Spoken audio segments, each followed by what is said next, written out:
Assalamualaikum warahmatullahi wabarakatuh. Perkenalkan, nama saya Maharani Aulia dengan NIM 0865 13 8 2328 dari kelas L1 Ilmu Kelautan angkatan 2023. Jadi di sini saya akan membuat laporan video materi yang pertama, yaitu valuasi ekonomi dengan praktikum ekonomi sumber daya kelautan.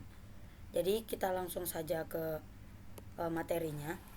Jadi kita akan membahas tentang valuasi ekonomi sumber daya kelautan, yaitu bagaimana cara kita menilai manfaat ekonomi dari laut, baik dari segi ekosistem maupun hasil yang kita peroleh. Dalam hal ini saya mengambil valuasi ekonomi dalam sumber daya kelautan. Yang pertama itu ada proses penilaian nilai ekonomi dari sumber daya laut dan juga pesisir, dan juga memberi nilai moneter pada jasa ekosistem laut. Dalam hal ini ada ikan, mangrove, terumbu karang, dan juga wisata bahari. Jadi valuasi ekonomi ini merupakan cara untuk mengukur nilai uang dari sumber daya laut, misalnya ikan, mangrove, kemudian ada terumbu karang, dan juga ada wisata bahari. Jadi baik dalam banyak manfaat laut yang tidak bisa dijual di pasar, itu ada juga perlindungan pantai atau juga penyerapan karbon, tetapi juga tetap punya nilai penting bagi kehidupan manusia.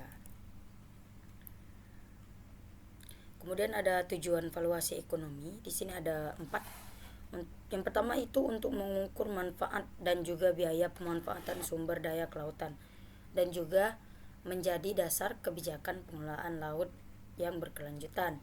Yang ketiga itu ada menentukan prioritas konservasi ekosistem laut. Yang terakhir itu ada menjadi acuan kompensasi kerusakan lingkungan pesisir. Jadi tujuan valuasi ini supaya kita bisa tahu seberapa besar manfaat yang dapat kita peroleh dari laut, kemudian seberapa besar biaya jika terjadi kerusakan.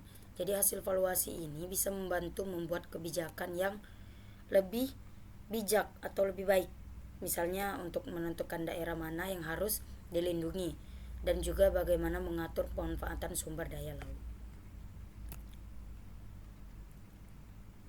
Kemudian ada manfaat. Di sini saya buat 3 manfaat. Yang pertama itu ada mendukung cost benefit analysis atau CBA di sektor kelautan atau di bidang kelautan. Yang kedua itu ada dasar ilmiah untuk regulasi perikanan dan juga ekowisata. Kemudian ada edukasi masyarakat tentang nilai jasa ekosistem laut.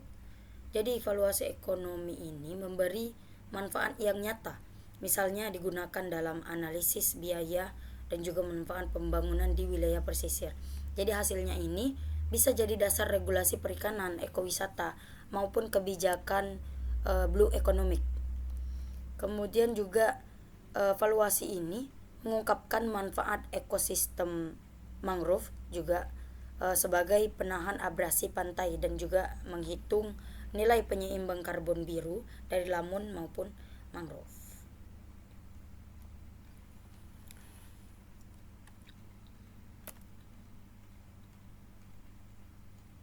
Oke, kita masuk ke metode evaluasi ekonomi. Di sini ada 4. Yang pertama itu ada market base atau nilai ikan dan juga hasil laut dan juga produk beta. Kemudian ada cost base adalah biaya pemulihan ekosistem atau rehabilitasi mangrove. Kemudian ada relevant reference, kemudian ada wisata bahari atau nilainya atau travel cost, dan juga standard reference atau survei ketersediaan membayar untuk konservasi laut. Di sini ada contoh penerapannya. Yang pertama itu ada nilai ekonomi terumbu karang untuk wisata dan juga perikanan. Kemudian ada kerugian akibat pencemaran minyak di laut, dan juga ada manfaat ekosistem mangrove sebagai pelindung pantai, dan yang terakhir itu ada estimasi nilai karbon biru atau blue carbon dari lamun dan juga mangrove. Contoh penerapannya ini, valuasi bisa menghitung berapa nilai ekonomi dari terumbu karang, baik untuk pariwisata maupun perikanan. Bisa juga digunakan untuk menilai kerugian akibat tumpahan minyak. Oke, kita langsung masuk ke kesimpulan. Jadi evaluasi ekonomi sumber daya kelautan ini bisa membantu menyeimbangkan pemanfaatan dan juga konservasi, sehingga laut dapat memberikan manfaat ekonomi tanpa merusak keberlanjutan ekosistemnya. Jadi evaluasi ekonomi ini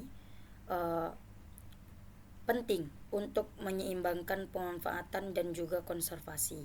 Dengan mengetahui nilainya, kita juga bisa memanfaatkan laut untuk kesejahteraan tanpa merusak ekosistemnya secara langsung, dan juga tetap menjaga keberlanjutan ekosistemnya ini bagi generasi yang akan datang, untuk anak cucu kita nanti. Oke, mungkin itu saja yang dapat saya sampaikan. Lebih dan kurangnya saya mohon maaf. Mohon maaf apabila ada salah kata dan juga penulisan dalam PPT saya atau video saya ini. Saya Maharani Aulia dengan ujung NIM 081 dari kelas L1 Ilmu Kelautan Angkatan 2023 mengucapkan terima kasih. Wassalamualaikum warahmatullahi wabarakatuh.